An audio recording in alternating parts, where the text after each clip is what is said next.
श्रीमद् भगवद गीता अध्याय संख्या 6 श्लोक संख्या 20 से लेके 24 तक।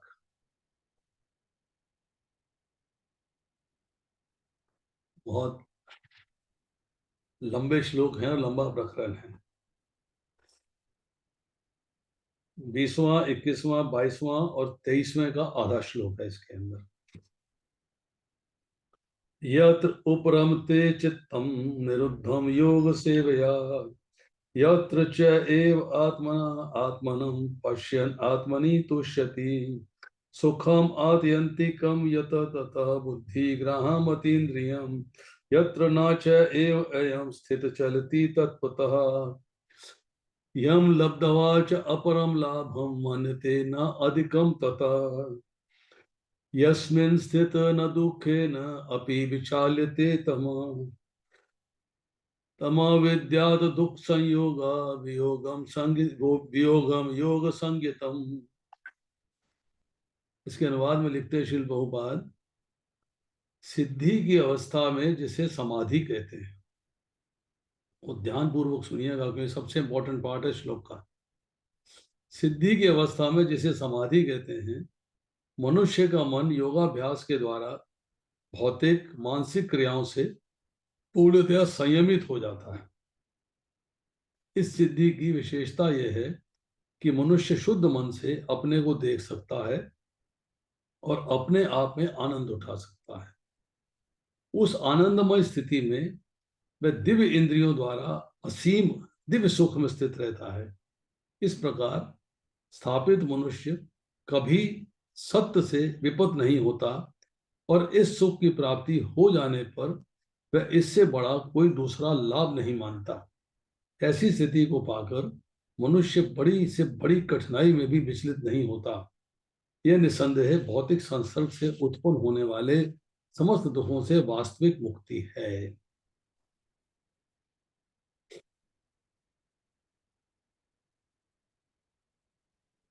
ध्यान योगी तत्व से चलायमान नहीं होता। क्यों?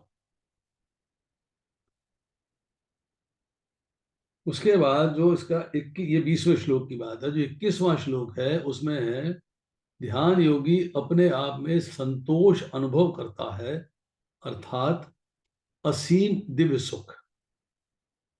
फिर जिस अवस्था में पूर्णता होती है, असीम सुख दिव्य की स्थिति, उसके बाद क्या होता है? फिर जिस सुख की प्राप्ति होने पर उससे अधिक लाभ की संभावना नहीं रहती, जिसमें स्थित होकर सभी कभी भी दुख से विचलित नहीं होते, ऐसे सुख की प्राप्ति के लिए क्या करें? अनुवाद की एक एक लाइन पढ़ते हैं। सिद्धि की अवस्था।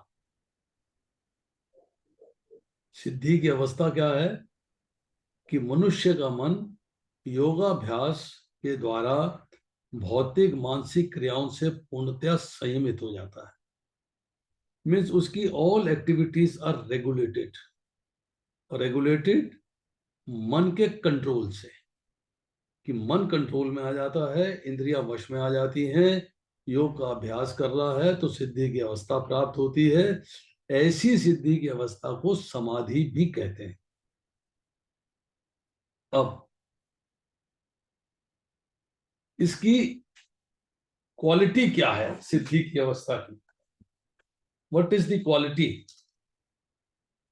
कि मनुष्य जो है शुद्ध मन से अपने को देख सकता है और अपने में आनंद उठा सकता है। मतलब वो अपने आप को फुल्ली रियलाइज कर लेता है और उसके बाद जो है उसको उसका आनंद आना शुरू हो जाता है। Because now he understands completely कि मेरी रियलाइजेशन है कि मैं भगवान का दास हूं और मुझे भगवान की सेवा में लगना है, और लग जाता है वो।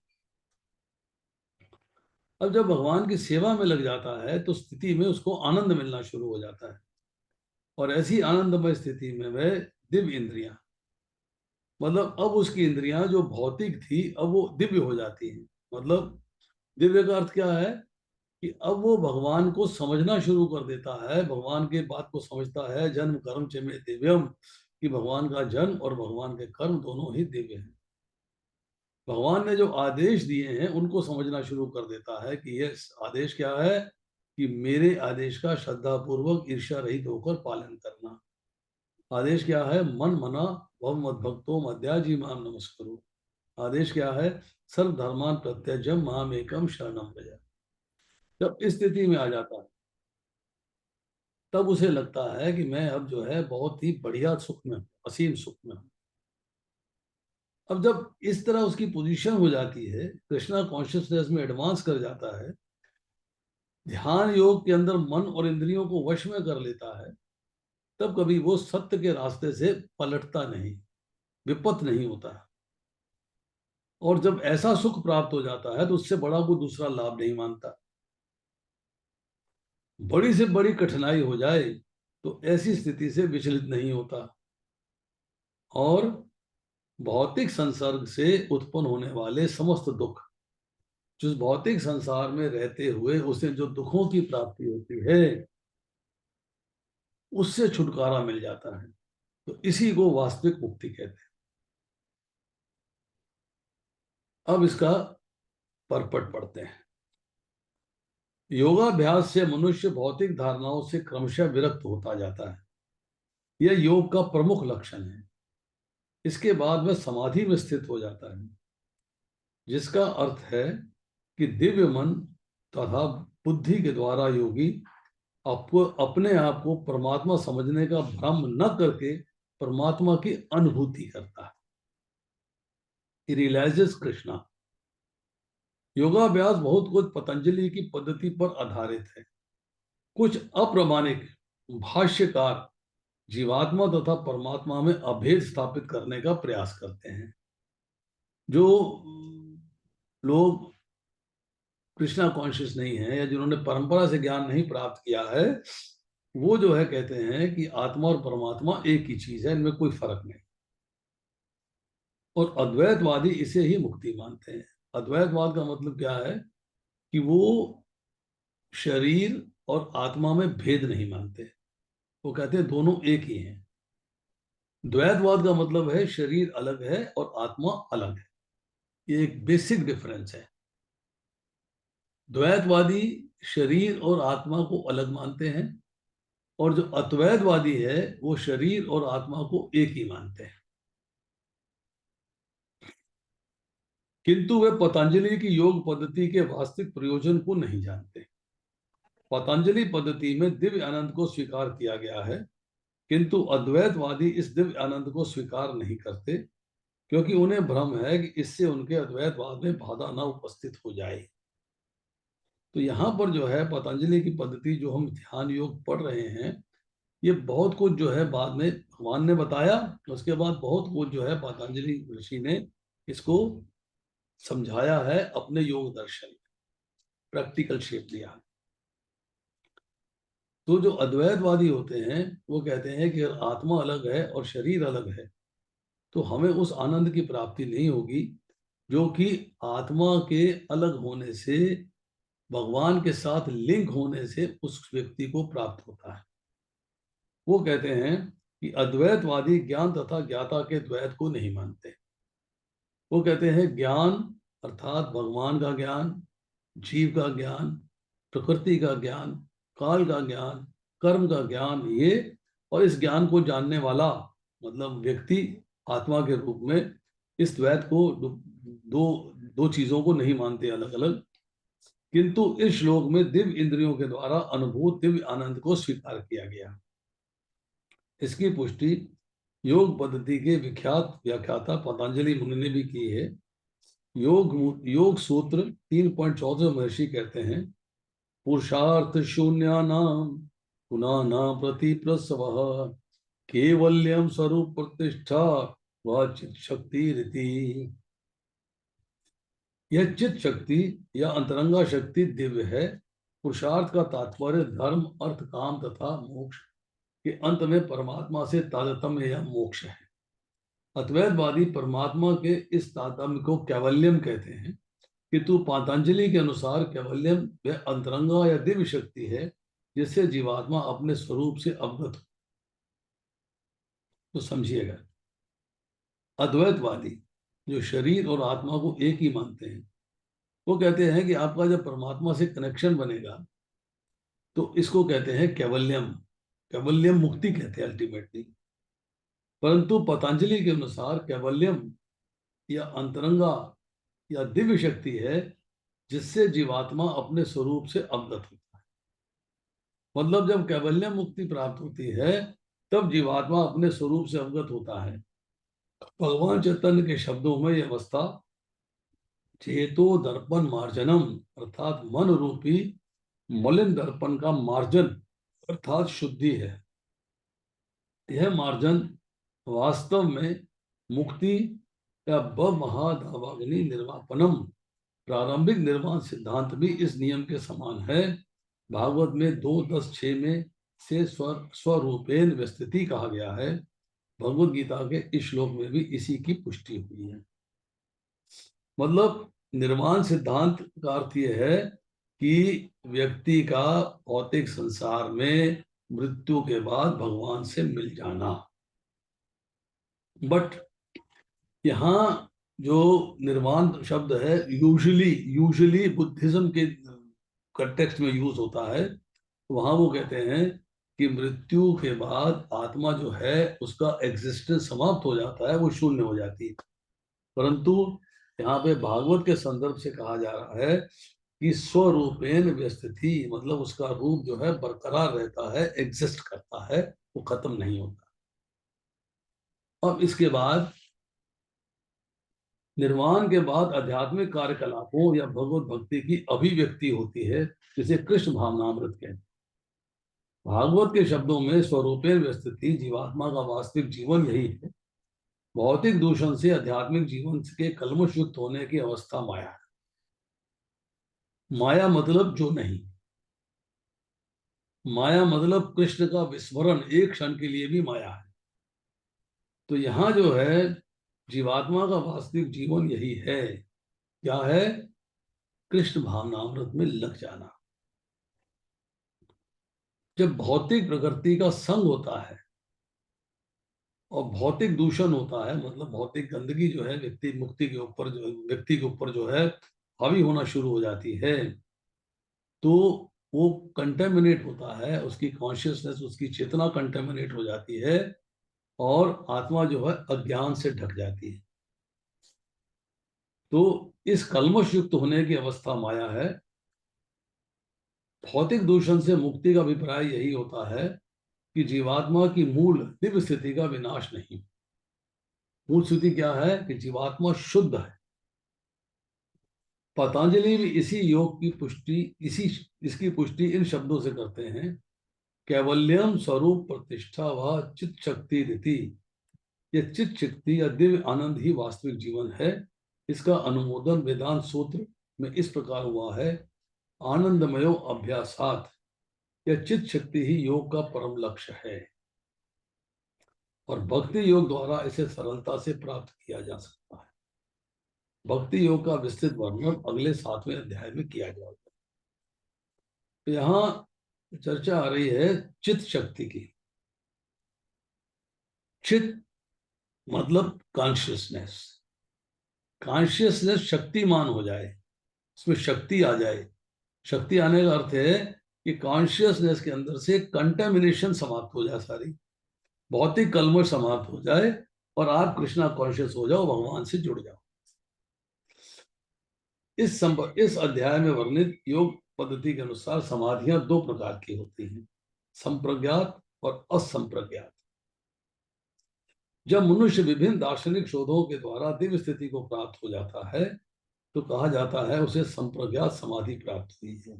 दिव्य स्थिति को असंप्रज्ञात समाधि में सांसारिक आनंद से कुछ संबंध नहीं रहता, क्योंकि इसमें मनुष्य इंद्रियों से प्राप्त होने वाले सभी सुखों से परे हो जाता है। अब हम जो है अपना समाधि की चर्चा समराइज जब करेंगे तो करेंगे, इसको डिटेल में बताएंगे आपको। एक बार इस दिव्य स्थिति को प्राप्त करने पर योगी कभी उससे डिगता नहीं। जब तक योगी इस स्थिति को प्राप्त नहीं कर लेता तब तक वह असफल रहता है।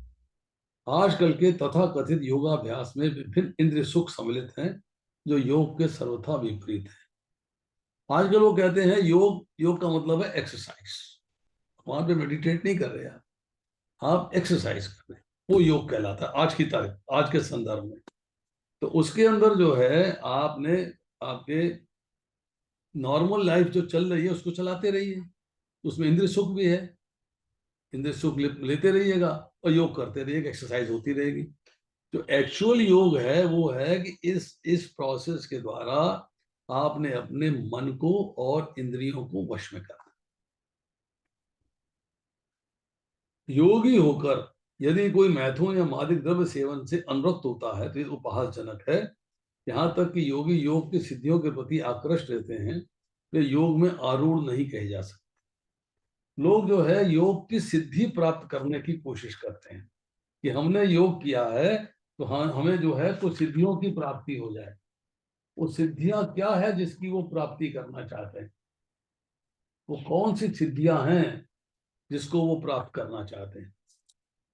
देखिए, इसमें 8 प्रकार की सिद्धियां होती हैं। योगी जो हृदय में परमात्मा पे कंसंट्रेट करते हैं प्लस योग करते हैं, उन इन सिद्धियों को प्राप्त करना चाहते हैं। एक है अनिमा, अनुव्रत हो जाना मतलब सूक्ष्म हो जाना। दूसरा है लघिमा, लघु अर्थात हल्का हो जाना। फिर है महिमा, पर्वत के समान बड़ा हो जाना। फिर है प्राप्ति, जो इच्छा हो उसे प्राप्त कर लेना। ईशित्व, भूते भौतिक सृष्टि को उत्पन्न कर सकना, भूत भौतिक सृष्टि को उत्पन्न कर सकना। वशित्व, भूत भौतिक सृष्टि को अपने वशीभूत कर लेना, अपने कंट्रोल में कर लेना। प्राकम्य, मिट्टी में जल की भांति डुबकी लगा लेना, अर्थात समस्त असंभव इच्छाओं की पूर्ति कर लेना।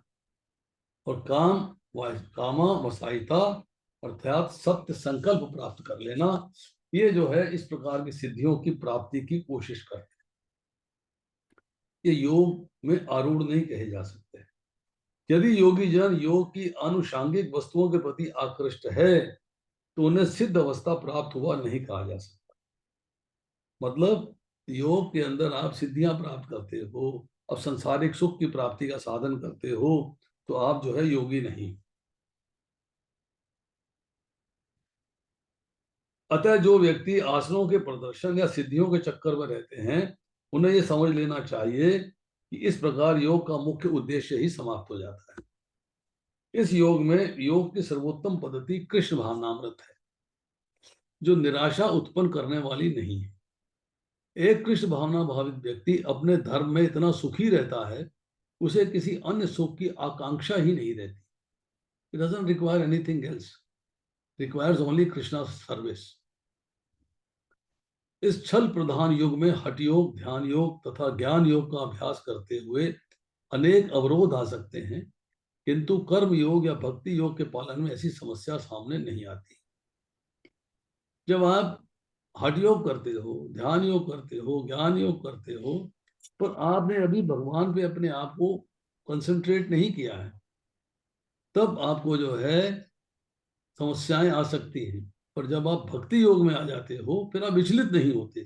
समस्या आती भी है पर आप विचलित नहीं होते, आप अनकनेक्टेड रहते हो। जब तक ये शरीर रहता है तब तक शरीर की आवश्यकताओं, आहार, निद्रा, भय तथा मैथुन को पूरा करना होता है। किंतु जो व्यक्ति शुद्ध भक्ति योग में अथवा कृष्ण भावनामृत में स्थित होता है, वे शरीर की आवश्यकताओं की पूर्ति करने समय इंद्रियों को उत्तेजित नहीं करता। जब आप कृष्णा कॉन्शियस होते हो तो इंद्रियां कंट्रोल में करनी है, मन वश में करना है, बुद्धि को ठीक से इस्तेमाल करना है। प्रत्युदय घाटे का सौदा का सर्वोत्तम उपयोग करके जीवन की नितांत आवश्यकताओं को स्वीकार करता है और कृष्ण भावनामृत में दिव्य सुख हो। मतलब जो जीवन यापन के लिए, जीवन चलाने के लिए, रोजमर्रा की एक्टिविटीज के लिए जो जरूरियात हैं, जो एसेंशियल्स हैं, उनको तो फॉलो करता है और कृष्ण भावनामृत में एंजॉय करता है। वह दुर्घटनाओं, रोगों, अभावों, यहाँ तक कि प्रियजनों की मृत्यु जैसी आपातकालीन घटनाओं के प्रति भी निरपेक्ष रहता है, कंसर्न नहीं होता है। आना था, आ गया, होना था, हो गया। नेचुरल है, यस, इसको होना था, ये हो गया, उसमें डिस्टर्ब नहीं होता। किंतु कृष्ण भावनामृत या भक्ति योग संबंधी अपने कर्मों को पूरा करने में वह सदैव सचेष्ट रहता है। कृष्ण भावनामृत के लिए हर कार्य को करने के लिए एक्टिव रहता है। दुर्घटनाएं उसे कर्म पथ से विचलित नहीं कर सकती। समस्याएं आती हैं, परेशानियां आती हैं, कष्ट आते हैं, दुख आते हैं, परंतु वो उसे दुख आने के बावजूद वो कृष्ण भावनामृत में लगा रहता है। ये सर्वर्थ अन्वी स्नेह तत्त प्राप्त शुभ शुभम ना अभिनंदती ना द्वेष्टि तस् प्रज्ञा प्रतिष्ठिता। जो सुख की प्राप्ति से हर्षित नहीं होता, दुख की प्राप्ति से द्वेष नहीं करता है, उसकी बुद्धि स्थिर है। और मात्र स्पर्शा तो कौनता है शीत उष्ण सुख दुखता आगम अपायनी अनित्या तांत तिक्षवा भारत। ये सर्दी और गर्मी आने जाने के समान ही सुख और दुख भी आने जाने के समान है, क्षणिक है, क्षण भंगुर है। इनसे विचलित हुए बिना रहने का अभ्यास कर।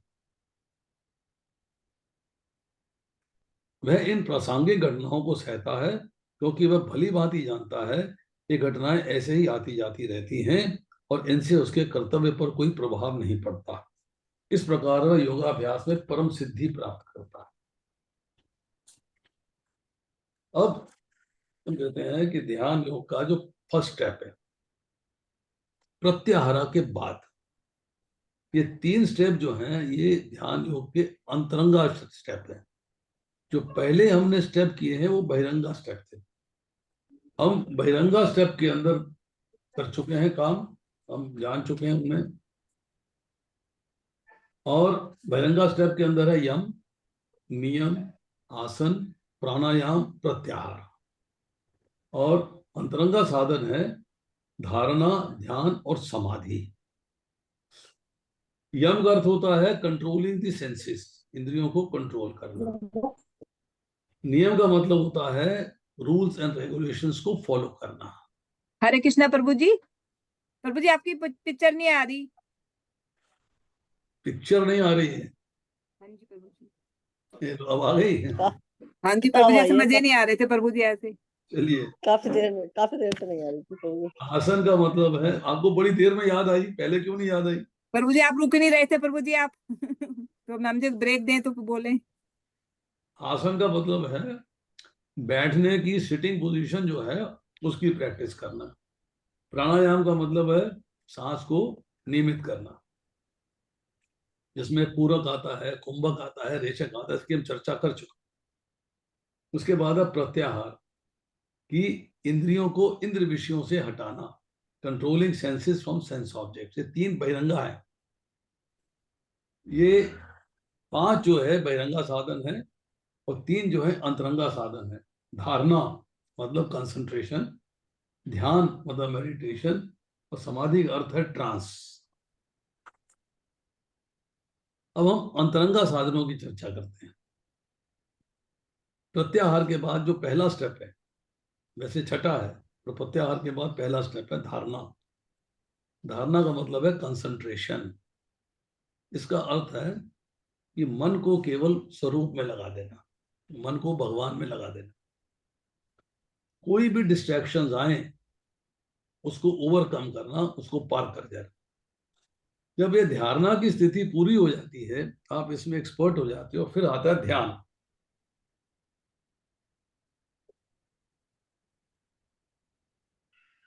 ध्यान में सबसे पहला है कि धारणा में जो डिस्ट्रैक्शंस थी उनको ओवरकम कर लिया गया है। डिस्ट्रैक्शंस अब आपको डिस्टर्ब नहीं कर रही हैं। अब आपके मन की मूवमेंट, मन की डायरेक्शन, मन का प्रवाह केवल स्वरूप में हो गया है, अपने स्वरूप में और भगवान के स्वरूप में। अब इस ध्यान के अंदर 3 अंग है, 3 चीजें हैं ध्यान में। एक है ध्याता, दूसरा है ध्यान, और तीसरा है ध्येय। ध्याता का अर्थ है ध्यान करने वाला। आप ध्यान कर रहे हैं, मैं ध्यान कर रहा हूं, कोई ध्यान कर रहा है, वो ध्याता है। दूसरा है ध्यान अर्थात प्रोसेस, ध्यान कैसे किया जा रहा है। और तीसरा है ध्येय, ध्येय का मतलब एम, लक्ष्य, किस पे ध्यान लगाया जा रहा है। अब जब ध्यान में आपको तीनों चीजों का अलग अलग ज्ञान रहता, अब उसकी लैडर क्या है, सीढ़ी क्या है, कि सबसे पहले अपने आप को भूलना है। मतलब ध्याता जो है, ध्यान लगाने वाला, अपने आप को भूल जाता है।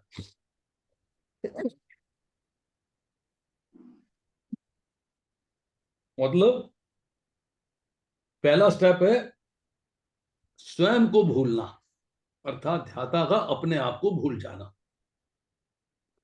दूसरा स्टेप है प्रोसेस को भूलना, कि मैं ध्यान में हूं, इसको भूल जाना। और तीसरा है ध्येय, मतलब एम को याद रखना। मतलब मुझे एम ही याद है, लक्ष्य है। अब इसका जो है, इसके बाद स्टेप आता है समाधि। समाधि में केवल ध्येय एक्टिव है, ध्येय जागृत है, मन एकाग्र हो जाता है। मन जो है फुल्ली भगवान पे कंसंट्रेट हो जाता है। अब इसमें जैसे समाधि की दो चीजें बताई, एक संप्रज्ञात, एक असंप्रज्ञात। संप्रज्ञात समाधि में सम मतलब सब कुछ, आपको तीनों चीजें याद रहती हैं। खुद भी याद रखते हो तो ध्याता भी है, ध्यान भी है और एम भी है। तो ये संप्रज्ञात समाधि है। असंप्रज्ञात मतलब कुछ भी नहीं याद, सिर्फ ध्याता याद नहीं, ध्यान याद नहीं, क्या याद है, एम। आपको केवल ध्येय याद है, वो आपका जो है लक्ष्य हो गया। अब देखिए, हम जो है इसमें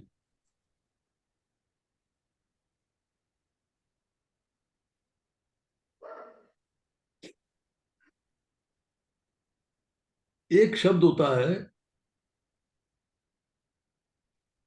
संप्रज्ञात समाधि का, थोड़ा फर्दर एनालिसिस है। क्या है कि ध्याता, ध्यान और ध्येय में नाम और नामी का संबंध बना कि नहीं बना, स्मरण है कि नहीं है। नाम मतलब जैसे आप नाम लेते हो, हरे कृष्ण कृष्ण कृष्ण हरे हरे, हरे राम राम राम हरे हरे। और भगवान, इन दोनों का संबंध आपको स्मरण है कि नहीं है, ये इंपॉर्टेंट है। अब आपने दिव्य स्थिति तो प्राप्त कर ली, शुद्ध सत्वमय स्थिति आ गई, कि आप तमोगुण से ऊपर उठ गए हैं, रजोगुण से ऊपर उठ गए हैं। अब संप्रज्ञात समाधि के अंदर जो है, जब आपको सब चीजों का ज्ञान रहता है, तो एक होता है, अगर ऑब्जेक्ट्स ग्रॉस हैं, स्थूल हैं, या ऑब्जेक्ट सटल हैं, सूक्ष्म हैं, उनका भी ध्यान रहता है। जो चीजें दिख रही हैं उसका भी ध्यान है, जो चीजें नहीं दिख रही हैं उनका भी ध्यान है, जो सूक्ष्म है उनका भी ध्यान है। तो आपको उसको भी बुलाना होगा, उसको भी जो है आपको अपने मन और मस्तिष्क से निकालना होगा। अब इसमें जो है पहले ही लाइन में शब्द आया है, यत्रो परमते चित्तम निरुद्धम योग सेवया। निरुद्धम का अर्थ है पदार्थ से निवृत्त। अब असंप्रज्ञात समाधि, इसके अंदर जो चित्त उपरमते, अर्थात जो आपकी चेतना है, वो विषयों को नहीं छूती, अलग हो जाती है बिल्कुल। आप इंद्रियों का इंद्र विषयों से वियोग हो जाता है, मन का इंद्र विषयों से वियोग हो जाता है। तब जो है आपका विषयों के आनंद से कोई संबंध नहीं रहता, सब इंद्रियों से उत्पन्न सुखों से परे हो जाते हो। उपरमते, उपरमते मतलब आप सब इंद्रियों से उत्पन्न सुखों से अलग हो जाते हो। अब जब उसके बाद एडवांस करते हो तो आपको नाम की भी स्मृति नहीं रहती, प्रोसेस, नाम प्रोसेस है, प्रोसेस की भी स्मृति नहीं रहती, सिर्फ भगवान की स्मृति रहती है, केवल ध्येय का स्मरण रह जाता है। मतलब आप पदार्थ से परे हो गए, इसे कहते हैं निरुद्ध अवस्था। मतलब निरुद्ध, नि मतलब नहीं, रुद्ध मतलब इन्वॉल्व होना, आप भौतिक संसार से टोटली कट ऑफ हो गए। अब आप जो है, जो प्रोसेस है उससे भी कट ऑफ हो गए, आप चले गए केवल संप्रज्ञात समाधि से निकल के असंप्रज्ञात समाधि के लेवल। अब जो निरुद्ध अवस्था है, इसको भी अगर देखा जाए ध्यान से, शास्त्र पढ़े तो ये भी दो वैरायटी की है, एक है सबीज, एक है निर्बीज। सबीज का अर्थ है कि सूक्ष्म वासना अभी भी है। जब सूक्ष्म वासना होती है तो सिद्धियां प्रकट हो जाती हैं, ऑपुलेंसिस, संसारिक दृष्टि से ऐश्वर्य और आध्यात्मिक दृष्टि में विघ्न पड़ने शुरू हो जाते हैं, पर उसके बावजूद आपको सुख की प्राप्ति होती है, शांति की प्राप्ति होती है। पर जब सबीज से निर्बीज समाधि में आते हैं, जब निर्बीज निरुद्ध अवस्था आ जाती है, तो सिद्धियों को भी नहीं चाहता। वो कहता है ये बेकार का तत्व है, तत्व है कृष्णा, मुझे जो है केवल कृष्ण चाहिए।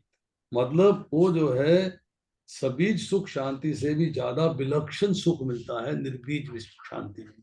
मतलब अब वो भगवान से कनेक्ट हो जाता है, निरुद्ध अवस्था में निर्बीज समाधि से भी परे हो जाता है, और निर्बीज समाधि से प्राप्त होने वाले सुख का भी भोक्ता नहीं बनना चाहता, नहीं बनता। अपने स्वरूप में अपने आप का अनुभव करते हुए अपने आप में ही संतुष्ट रहता है। तीसरे अध्याय के 17वें श्लोक में, चौथे अध्याय के 38वें श्लोक में और 14 अध्याय के 41वें श्लोक में इसकी चर्चा आई है। मन का संबंध विच्छेद होना संसार से है। हम देखिए एक सेकंड के लिए तीसरे अध्याय का 17वां श्लोक देखते हैं, क्या कहते हैं यहाँ पे।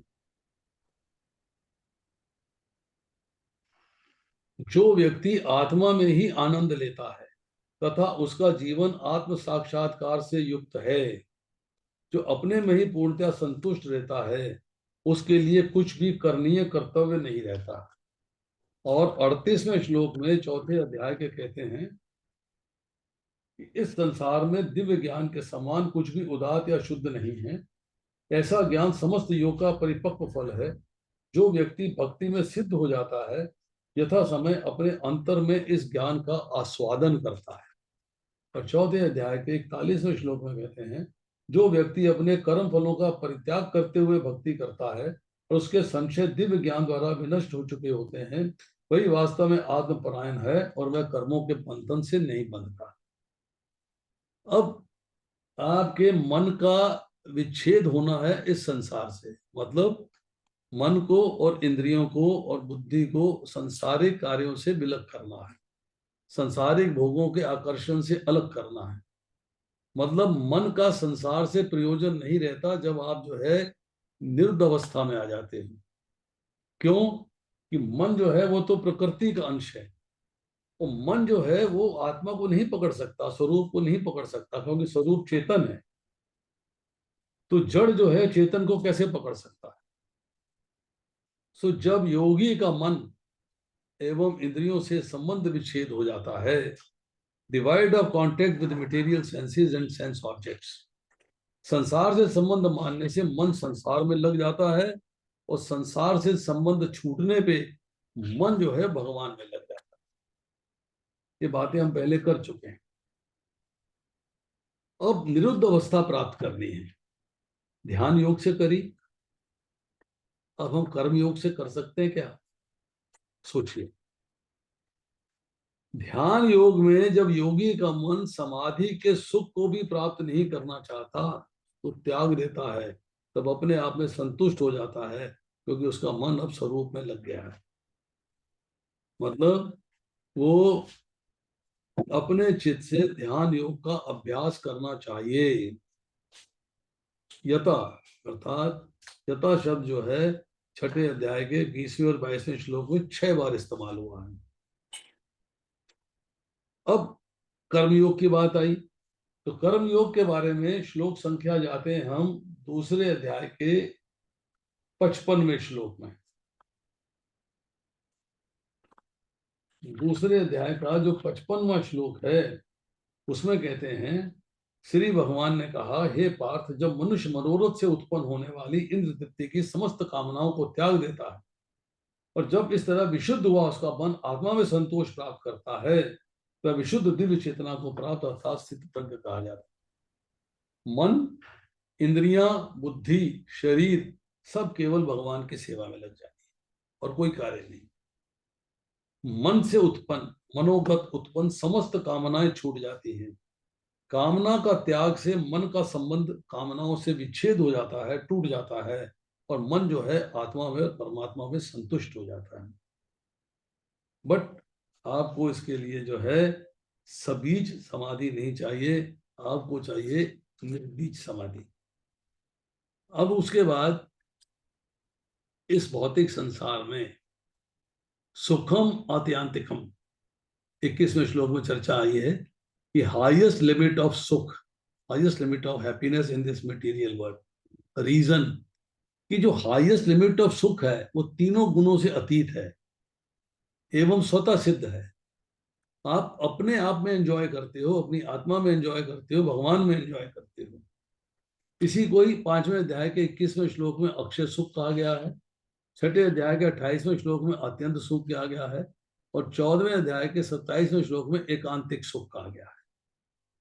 अब अतीन्द्रिय सुख, ये वाला सुख इंद्रियों से अतीत है, सात्विक राजस तथा सामक सुख, तामक सुख से भी परे है। राजस सुख प्रकृति के संबंध से उत्पन्न होता है तो इंद्रियों द्वारा भोगा जाता है, पर अत्यांतिक सुख इंद्रियों का विषय नहीं है, बल की भी पहुंच नहीं है, स्वयं आत्मा के द्वारा अनुभव में आता है। बुद्धि ग्रहम, यह सुख तामस सुख से विलक्षण है।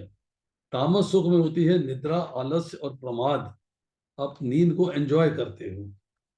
इस सुख से बुद्धि लीन हो जाती है सुख में और विवेक शक्ति नष्ट हो जाती है, और बुद्धि जो है प्रकृति का कार्य है, सो बुद्धि से अतीत स्वरूप भूत सुख को कैसे पकड़ सकती है। ये ऐसे सुख से व्यक्ति कभी भी विचलित नहीं होता। अब देखिए, अब 22वें श्लोक में जो है चर्चा आती है तामस सुख से, कि आदमी जो है, व्यक्ति जो है तामस सुख से विचलित हो जाता है, राजस सुख में जाता है, राजस सुख से जब विचलित होकर सात्विक सुख में जाता है। तो एक व्यक्ति के पास अगर मान लीजिए 1000 रुपए हैं तो 10,000 प्राप्त करना चाहता है, 10,000 है तो 1,00,000 प्राप्त करना चाहता है।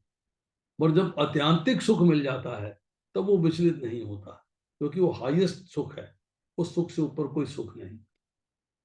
दुखे गुनापी विचाल्यते, मतलब जब आपको मान लीजिए कि हाईएस्ट सुख मिल गया, सपोज 100, 1000, 10,000, 1,00,000, हाईएस्ट सुख मिलता जा रहा है, तो ऐसे ही हाईएस्ट सुख मिल गया जिसमें अत्यांतिक सुख कहते हैं, अत्यंत सुख कहते हैं, तो उस सुख में लाभ तो है, परंतु अगर साथ में दुख हो जाता है तो वो विचलित नहीं होता है। पर अगर विचलित क्यों नहीं होता है कि सुख दुख तो आते जाते हैं, जब जीव प्रकृति रूपी शरीर से संबंध स्थापित कर लेता है तब अनुकूल या प्रतिकूल परिस्थिति में सुख दुख मानता है।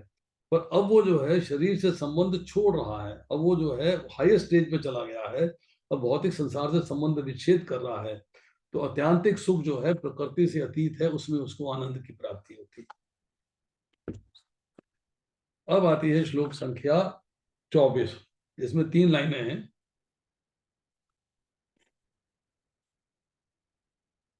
आज यही समाप्त कर दें क्योंकि 24वां श्लोक भी लंबा है। तो हमारा थोड़ा डिस्कशन भी हुआ, अनुभव जी खत्म कर सकते हैं। इसी पे क्वेश्चन आंसर कर लेते हैं। जी और प्रभु बाबू जी। जी सुबह भी मॉर्निंग में भी क्लास आ रही सर, बीच में ही रह गई है बाबू जी। 24वां श्लोक कल करेंगे। अगर मैं अभी करूंगा ना तो 9:45 बज जाएंगे, फिर क्वेश्चन आंसर करते करते 10 बज जाएंगे, लेट हो जाएंगे सब लोग। प्रभु जी, ये जो आपने जो सबीर समाधि में सूक्ष्म वासना बताई है, सूक्ष्म वासना कौन सी है? दोबारा पूछिए क्या कह रहे हैं, आराम से सबीर सबीर समाधि में जो सूक्ष्म वासनाएं बची हुई हैं, ये कौन सी वासनाएं हैं? सूक्ष्म वासना कहा गया है, सूक्ष्म आत्मा नहीं कहा। ये वासना ही कह रहा हूँ प्रभु जी। सूक्ष्म वासना मतलब सूक्ष्म डिजायर्स। किस प्रकार की, वही पूछ रहा हूँ, किस प्रकार की डिजायर? सिद्धियां प्राप्त करने की डिजायर्स हैं आपकी। अच्छा। और सिद्धियों में प्रभु जी आपने जो 2 लास्ट की बताई थी, प्राकम्य और कामावस्थायिता, हाँ, ये क्या प्राकम्य में क्या है और कामावासाइता क्या है? आपसे बताया, प्राकम में होता है मिट्टी में जल की भांति डुबकी लगा लेना, अर्थात समस्त असंभव इच्छाओं की पूर्ति कर पाता है वो। और कामावसायिता होता है सत्य संकल्प, मतलब जो चाहता है वो हो जाता है। Whatsoever he desires, he can fulfill it. तो समस्त असंभव की पूर्ति और जो चाहता करना, इसमें भी अंतर है? ये तो एक ही लगता है तो दोनों। सूक्ष्म सा भेद है, बहुत ज्यादा भेद नहीं है। मतलब इसमें जो है सत्य संकल्प, मतलब जो वो चाहता है। जैसे मान लीजिए अभी हम जो है साईं बाबा को देखा करते थे, तो उनके पास गए, उन्होंने यूं हाथ किया और सोने की चेन आपके हाथ में दे दी, हवा में से हवा की चेन निकाल दी, और चेन आपके पास गोल्ड की आज भी रखी हुई है। I know the families. अंगूठी दे दी, अंगूठी उनके पास आज भी रखी हुई है। तो वो जो है जो चीज चाहते हैं, मन में जो संकल्प हुआ उसे कर लिया। इच्छाओं की पूर्ति होती है आपके अपने आनंद के लिए। असंभव इच्छाओं की पूर्ति कर लेना, जो चीज संभव नहीं है उसको आपने अवेलेबल करा लिया। पर यहाँ जो है कामावसायिता के अंदर जो है सत्य संकल्प, मतलब आपने कुछ चीज सोची और उसे पूरा कर दिया। सूक्ष्म सा, कोई बहुत बड़ा भेद नहीं है। और जो प्राप्ति है उसमें भी किसी भी इच्छित वस्तु को पा लेना है। हाँ, प्राप्ति वो होती भी है अपने सुख आनंद के लिए किसी भी इच्छू को पा लेना, किसी वस्तु को पा लेना। ठीक है गुरुजी।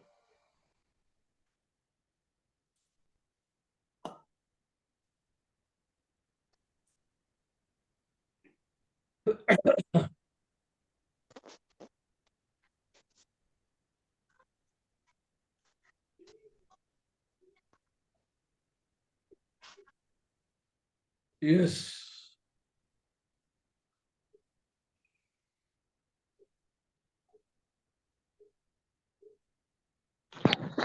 हरे कृष्ण प्रभु जी। यस पिंकी जी बोलो। प्रभु जी, जिस तरह से आपने बताया कि इच्छाओं की पूर्ति होने लग जाती है, ठीक है, तो जैसे अगर हमें लगता है कि हमें कुछ ऐसा हो रहा है कि हमारी कुछ इच्छाओं की पूर्ति हो रही है, हमें ऐसे एक्सपीरियंस हो रहा है, ठीक है, यानी कि हम अच्छे रास्ते पर जा रहे हैं, हम देखिए, मतलब। हाँ। आपने आपकी इच्छाओं की पूर्ति करनी है। इच्छा दो हाँ। प्रकार की है। हाँ। इच्छा की वैरायटी है। हम्म। एक इच्छा है अपने सुख की प्राप्ति के लिए, ठीक है। और दूसरी इच्छा है भगवान को सेवा करने के लिए। ठीक है। अब कैसी इच्छा चाहती हूँ? भगवान को, भगवान की सेवा की। हाँ, तो वो इच्छा रखिए, उस इच्छा में कोई प्रॉब्लम नहीं है। हाँ जी। दूसरी बात ये समझिएगा कि जब आप अपने सुख की प्राप्ति के लिए इच्छा करती हैं, हाँ जी। तो मैंने अपने सुख की प्राप्ति के लिए इच्छा करी कि मेरे को जो है एक मर्सिडीज कार मिलनी चाहिए। मेरे हाँ जी। भाग्य में है तो मिलेगी, भाग्य अच्छा। में नहीं है तो नहीं मिलेगी। तो मैं इच्छा करूँ ही क्यों? जो मेरे ठीक है। प्रारब्ध में है वो मुझे ऑटोमेटिकली मिलता चला जा रहा है, उसका ठीक है। मुझे टेंशन करने की जरूरत नहीं है। ठीक है। ये मैं आपको उदाहरण देता हूँ। 1985, मैं भाग्य की बात बता रहा हूँ आप। हाँ जी। 1985 मैं किसी ऐसे व्यक्ति से बाई चांस मिला। बाई चांस, मैं उसको मिलने नहीं गया था। वो पेशे से डॉक्टर था। मैं उसको तब से जानता था जब से मैं 3 साल की उम्र का था। पंजाब में रहता था। हम उससे जाके मिले, उसके घर में बैठे, हाय हेलो हुई। उसने कहा बोलो चाय वाय पियोगे? हमने, उन दिनों हम चाय पीते थे, 85 की बात है, कृष्णा कॉन्शियसनेस में नहीं आए थे। हमने कहा पियेंगे। उसने मेरा फेस देखा, और मेरा फेस देखने के बाद उसने कुछ प्रिडिक्शंस करनी शुरू कर दी।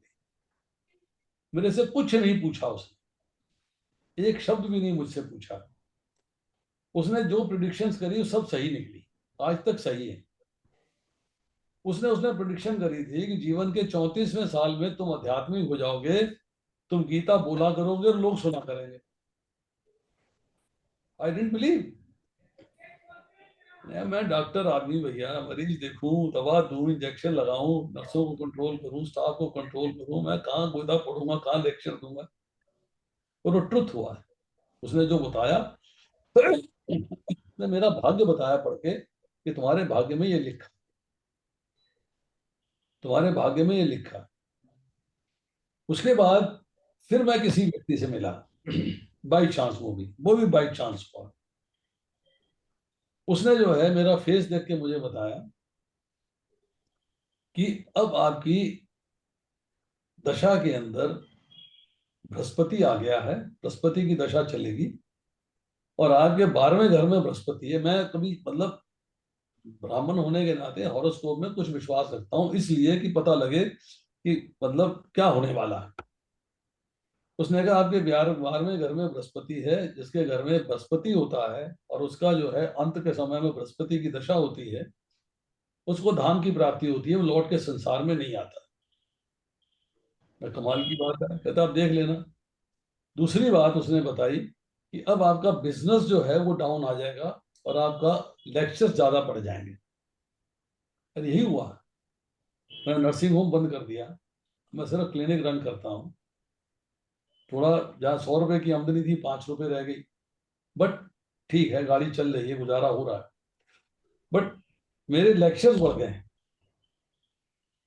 दिन में 2-2, पूरा महीने में 50-60 लेक्चर कर देता हूँ, अनइमेजिनेबल। पर वो मेरे भाग्य में था, मैंने इच्छा नहीं प्रकट करी। मेरी इच्छा थी नर्सिंग होम मेरा 2 मंजिल का हो जाए, 3 मंजिल का हो जाए, मैंने कभी करी नहीं। 85 में कृष्णा कॉन्शियसनेस में आया तो मैंने जो मेरे पास छोटा नर्सिंग होम था उसी को चलाया 5 साल पहले, तो 4 साल पहले तक, 2019 तक। तो ये आपके प्रारब्ध में है, जो ऑटोमेटिकली होता चला जा रहा है। जो आपको मिलना है वो मिलना है, जो आपके भाग्य में होना है वो होना है। आपको उसकी चिंता नहीं करनी चाहिए।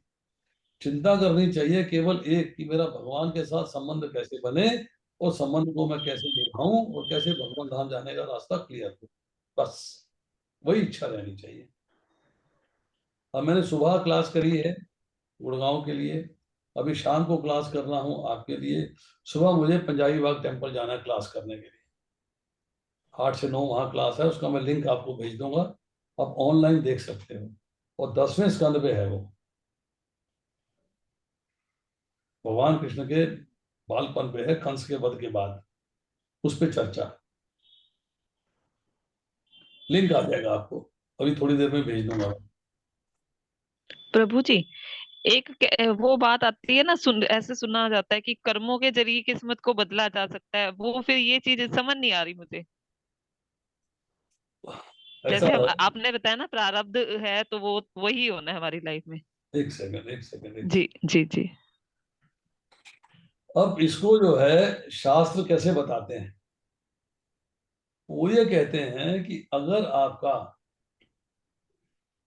कर्मों के फल के अनुरूप अच्छा बिजनेस होना है, अच्छा काम होना है, अच्छी बात होनी है, तो आपकी बुद्धि उसी डायरेक्शन में चलनी शुरू हो जाती है। नंबर 1, आपको उसी डायरेक्शन में चलने के लिए कोई ना कोई व्यक्ति, कोई ना कोई सहयोग ऑटोमेटिकली मिल जाता है, ऑटोमेटिकली मिल जाता है। वो आपका सहयोग करते हैं, आपको बाई चांस मिल जाते हैं, वो बाई चांस। मैं जो है आपको प्रैक्टिकल बता रहा हूँ बात, कि मैंने अपने जीवन का मेरा अनुभव है। मैं आपको एक वीडियो भेजूंगा, अब उस वीडियो को सुनिएगा, उस वीडियो को जरूर देखिएगा और उसको सुनिएगा, और फिर उसको मेरे को कमेंट करिएगा, उसको एनालाइज करिएगा वीडियो को, ऐसा क्यों हुआ। मैंने तो नहीं चाहा, मेरी कोई इच्छा भी नहीं थी, बट कंपल्शन आ गई, बुद्धि उस तरफ चलनी शुरू हो गई। वीडियो भी मैं लिंक आपको आज पोस्ट कर दूंगा, आप प्लीज उस लिंक को देखिएगा। ठीक है प्रभु जी। टाइम लगेगा, एक बार देखिए, 2 बार देखिए, उसके बाद आपको रेगुलर मैसेजेस में डाला करूंगा। अब देखिएगा कि हम लोग जो है सिर्फ एक ही डायरेक्शन में चलते हैं, हमको दूसरी डायरेक्शन भी देखनी चाहिए।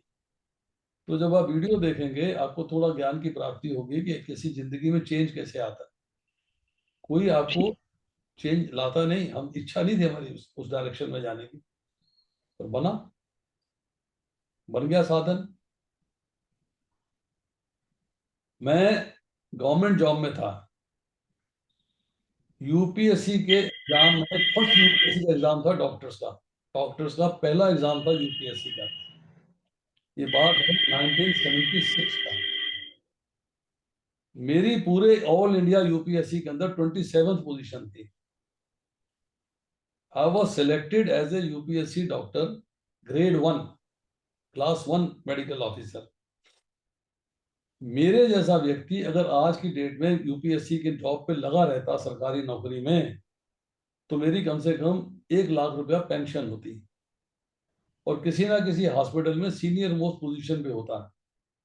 मेरे कलीग्स हैं, मेरे बैचमेट्स हैं, सीनियर मोस्ट पोजीशन पे हैं, मेडिकल सुपरिंटेंडेंट हैं, इंचार्ज हैं, और अब जो गवर्नमेंट से रिटायर हुए हैं उनकी 1 लाख से ज्यादा पेंशन। बट चेंजेस आए लाइफ में। मेरे को जबरदस्ती मेरी किस्मत ने प्रैक्टिस में धकेल दिया। वाइफ भी प्रैक्टिस में आ गई, मैं भी प्रैक्टिस में आ गया। वाइफ आज मुझसे कहती, मैं एम्स में लगी थी, मुझे एम्स से हटा के तुमने प्रैक्टिस में डाल दिया। आज मैं एम्स में लगी होती, मेरी भी 1 लाख रुपया पेंशन आती। किस्मत में नहीं था। हम प्रैक्टिस में लग गए, सरकारी नौकरी से ज्यादा इनकम हो रही थी। चलो भाई, पैसा ज्यादा आ रहा है कि नौकरी क्या करनी है, बहुत बढ़िया। हमने ज्वाइन कर लिया प्रैक्टिस को, प्रैक्टिस करी, नर्सिंग होम बनाया, बहुत पैसा कमाया, मकान बनाया, नर्सिंग होम बनाया, खूब स्टाफ रखा, घर में सर्वेंट, नीचे सर्वेंट, चारों तरफ सर्वेंट से घिरे रहते थे, बड़ी बड़ी गाड़ियां रखी, सब कुछ किया। अब उसके बाद सरकारी नौकरी में आने के 7 साल के बाद मेरी ट्रांसफर कर दी गई बंगाल में। वाइफ अकेले रन नहीं कर पाती, नर्सिंग होम नहीं चला पाती, मैं मजबूर हो गया। मैंने हॉस्पिटल में टेबल पे खड़े होकर, सरकारी ऑफिस में, एडमिनिस्ट्रेटिव ऑफिस में, मैं अपने घर से इस्तीफा लिख के नहीं गया, मैंने खड़े होकर 1 मिनट में रिजाइन कर दिया। इसलिए एक्सेप्ट हो गया और मैं प्रैक्टिस में आ गया। बाद में आके मैंने रियलाइज किया कि मैंने बड़ी भारी मूर्खता करी थी, मुझे प्रैक्टिस छोड़ देनी चाहिए थी, मुझे सरकारी नौकरी नहीं छोड़नी चाहिए थी। इतनी मुश्किल से मिलती है, यूपीएससी क्लियर करके आप एक 27 पोजीशन होल्डर, पर स्पॉट ऑफ ए मोमेंट, एक क्षण के अंदर डिसीजन लिया, नौकरी छोड़ दी। ये ऑटोमेटिकली आपके कर्म फलों का मतलब रिजल्ट है, ये उसी से आप भोग रहे हो, उसी कर्म फलों को आप भोग रहे हो, क्योंकि आपका उस वक्त की जो इच्छा थी वो थी सरकारी नौकरी का क्या करना है, मेरे को प्रैक्टिस में उससे 3 गुना पैसा मिल रहा, आई एम अर्निंग 3 टाइम्स। तो वो जो लालच था उसने मुझे कंपेल किया, 1 सेकंड में मैंने इस्तीफा दे दिया। और उसके बाद मैं इस्तीफा देने के 2 साल के बाद मैं आ गया आध्यात्मिक जीवन में, कृष्णा कॉन्शियसनेस में आ गया, अबॉर्शंस बंद कर दिए। लेडी डॉक्टर को, गायनेकोलॉजिस्ट को मेन इनकम डिलीवरी से, सिजेरियन से, अबॉर्शन से होती है, अबॉर्शन बंद कर दिए। 85 में अबॉर्शन बंद कर दिए। अब सोचिएगा कि लाइफ के अंदर कैसे बदलाव आते हैं, ये सब भाग्य के अनुसार है। ये आप इसको रोक नहीं पाते, क्योंकि बुद्धि आपकी उसी डायरेक्शन में चलनी शुरू हो जाती है। हाँ जी। moves in that direction automatically, Krishna is there to help you। इसलिए आप सोचें कि आप कर्म करके अपना भाग्य प्रूव कर लेंगे, नहीं। कर्म करके भाग्य बदलता है कैसे, वो कर्मों की प्रेरणा आती है आपको, बुद्धि उसी डायरेक्शन में चलनी शुरू हो जाती है। एक व्यक्ति जो है, आज कल मेरे को, कल की बात है, हाँ कल की बात है, गाजियाबाद से फोन आया। There's a lady who wanted counseling, को उसकी प्रॉब्लम्स थी। आधा घंटा मेरी उससे बात हुई, उसने मेरे से बातचीत करी, काउंसलिंग करी, एंड शी वाज सेटिस्फाइड। और उससे मेरी 2 साल पहले बात हुई थी, 2 साल पहले भी मेरी फोन पे बात हुई थी। और उसके बाद पहले उससे मैं गाजियाबाद टेम्पल में लेक्चर देने गया था, वहां बात हुई थी। 2 साल उसे मैं याद नहीं आया, 2 साल वो झेलती रही, पर जब प्रेरणा हुई, नहीं डॉक्टर साहब से बात करो, he will guide you best, तब उसने मेरे को फोन किया, अपनी प्रॉब्लम मुझसे डिस्कस करी, मैंने उसको सारी गाइडेंस दिया, बताया तेरी प्रॉब्लम से उसका हल क्या है, how should you act like. अब उसका मेरे को अगले हफ्ते फोन आएगा, तब वो बताएगी कि उसको उसने काम किया है, फायदा हुआ है कि नहीं हुआ है, लाभ हुआ है कि नहीं हुआ है। लाभ मीन्स सेटिस्फैक्शन, टेंशन खत्म हुई कि नहीं हुई, जो मन में दुर्विचार आ रहे थे, टेंशन आ रही थी, वो खत्म हुई कि नहीं हुई। तो पता नहीं किस वक्त आपका किससे कनेक्शन हो जाए और वो आपको डायरेक्शन में ले जाए। इसलिए जब हम कहते हैं कि पुरुषार्थ जो है आपके फल को बदल सकता है, वो बदलता है, क्योंकि उस वक्त उसे बदलना था, उसके लिए पुरुषार्थ करना था, तो वो आपका पुरुषार्थ का समय आ गया, आपने किया। मेरे को कृष्णा कॉन्शियसनेस में आना था, मैं आया, मुझे सरकारी नौकरी छोड़नी थी, मैंने छोड़ दी। वो अंदर से प्रेरणा आती है। समय जब आता है, जो आपके कर्मों का फल भोगने को होना है, तब आपको वो ऑटोमेटिकली कोई ना कोई संग मिल जाता है, कोई ना कोई साथ मिल जाता है, कोई ना कोई कंपनी मिल जाती है, किसी ना किसी की डायरेक्शन मिल जाती है, आपकी बुद्धि उस रास्ते पे चलना शुरू करती है। इसलिए थोड़ा सा आगे समझ। कर्म मीमांसा, कर्मन की गति न्यारी, कर्मन की गति को समझना जो है बहुत ही मुश्किल है। आप समझे कि इट इज वेरी इजी, तो इट इज नॉट इजी। आप कर्मों की गति को नहीं समझ सकते। It is a very very difficult task.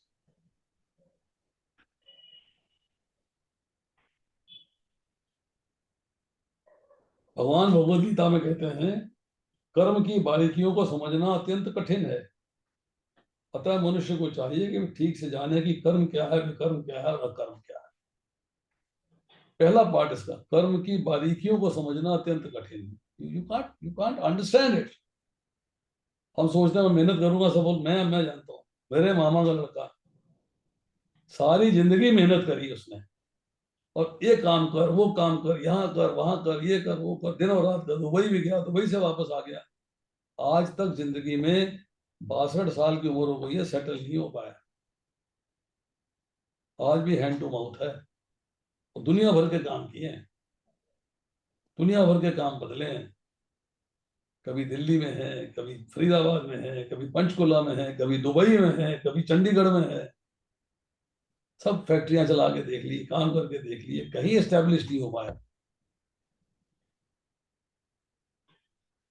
तो ये जो है भाग्य है, ये भाग्य जो है आपके कर्मों का फल है।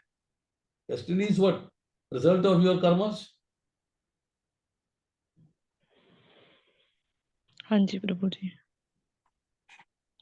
चलिए समाप्त करें।